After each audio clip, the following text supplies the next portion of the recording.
Ankita finalist झाल्याने निक्की आणि जान्हवी यांच्या पोटात दुखायला लागलेलं आहे। त्यांची आता फाटायला लागलेली आहे की यार ही कसं काय वरती येऊ शकते, ही डिझर्वच नाही करत। पण ऍक्च्युअली त्यांच्या मनामध्ये भीती आहे की ही पोरगी आम्हाला हरवू शकते आणि त्याच दृष्टिकोनाची जी भीती आहे ती आजच्या एपिसोडमध्ये आपल्याला बघायला मिळाली। कारण की वर्षाताई ज्या आउट झालेल्या आहेत ना, त्या वर्षाताईंना आउट झालेल्या गोष्टीला इविक्शनला जोक म्हणते ही निक्की।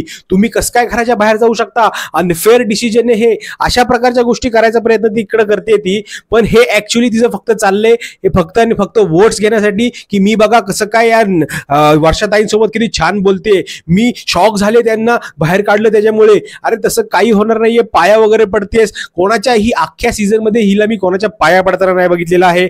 फक्त तिचे जेव्हा वडील आले होते त्या वडिलांच्या ती पाया पडली, त्यानंतर आता थोडेसे वोट्स मिळतील ना आपल्याला, शेवटचा दणका राहिलेला आहे, शेवटचे 2-3 दिवस आहेत, मग आपल्याला वोट्स मिळतील, तर चला आपण ह्यांच्या पाया वगैरे पडूया। तेवढेच वर्षाताईंचे वोट्स जे आहेत ते मला माझ्या माथ्यावर मारता येतील आणि मीच तेवढी जास्त स्ट्रॉंग होईल आणि विनर होईल। आणि अंकिता ही टॉप 2 मध्ये टॉप 3 मध्ये महाराष्ट्राने तिला ऑलरेडी बघितलेला आहे। त्यामुळे या निक्कीनी कितीही तिचं डोकं आपटलं ना की ही अंकिता कसं काय इकडे पुढे चालली, अंकिता कसं काय पुढे चालली, तर निक्की तू बाहेर आल्यानंतर सगळं बघ की बाहेर ऍक्च्युअली तुझी इमेज काय प्रकारची तयार झालेली आहे।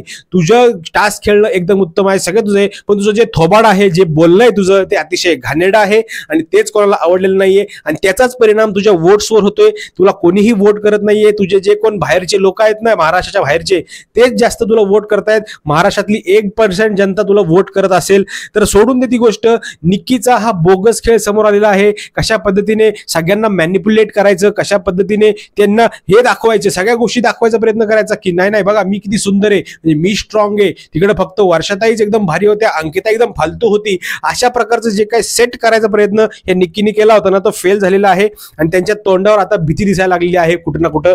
तुमचं मत काय मित्रांनो या गोष्टीवर नक्की मला कमेंट करून सांगा, कारण की तुमचं मत हे माझ्यासाठी खूप महत्त्वाचं आहे मित्रांनो। भेटूया पुढच्या व्हिडिओमध्ये, तोपर्यंत जय हिंद, जय महाराष्ट्र।